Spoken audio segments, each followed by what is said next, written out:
Secretary of HUD and has a deep appreciation and understanding of the issues.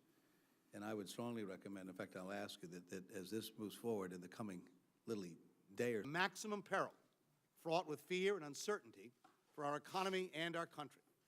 Americans are dead. I'm not standing here before you today to ask you to authorize more resources.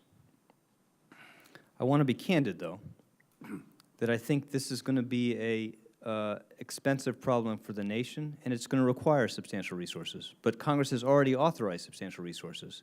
And I think our first obligation is to move to use those resources as carefully and as effectively as possible. Let me just say on that point, Senator, that this is something, Mr. Secretary, that... What will you do if your stress tests of major banks revealed some are insolvent? Senator, as you can imagine, this is a very sensitive subject, and it would be irresponsible for me today to stand before you and comment ever on the financial position of any individual institution in our system. Haven't you already done that by spending money on financial institutions and reinforcing them with TARP money and then reinforcing them again?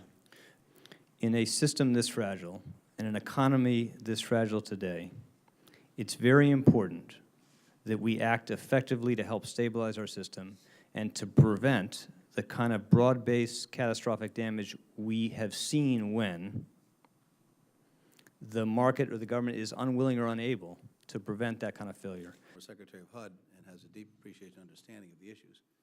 And I would strongly recommend, in fact, I'll ask you that as this moves forward in the coming literally day or...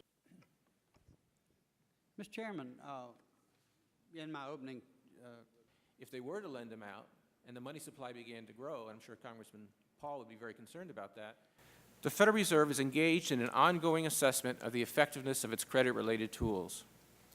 Measuring the impact of our programs is complicated by the fact that multiple factors affect market conditions.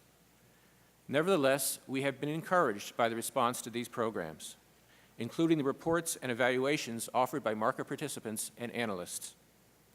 Notably, our lending to financial institutions, together with actions taken by other agencies, has helped to relax the severe liquidity strains experienced by many firms and has been associated with considerable improvements in interbank lending markets. Doctor, if you'll be kind enough to give your presentation to the... All of these improvements have occurred over a period in which the economic news has generally been worse than expected, and conditions in many financial markets, including the equity markets, have worsened. The lending programs, such as the discount window and the commercial paper facility, those are all public. This has been an extraordinary episode. This is the most severe financial crisis since the 1930s. And in all honesty, I have to tell you, we can't expect immediate results. We have to be patient and keep working with it. Okay. Gentleman from Texas, Mr. Neugebauer. Thank you, Mr. Chairman. Chairman,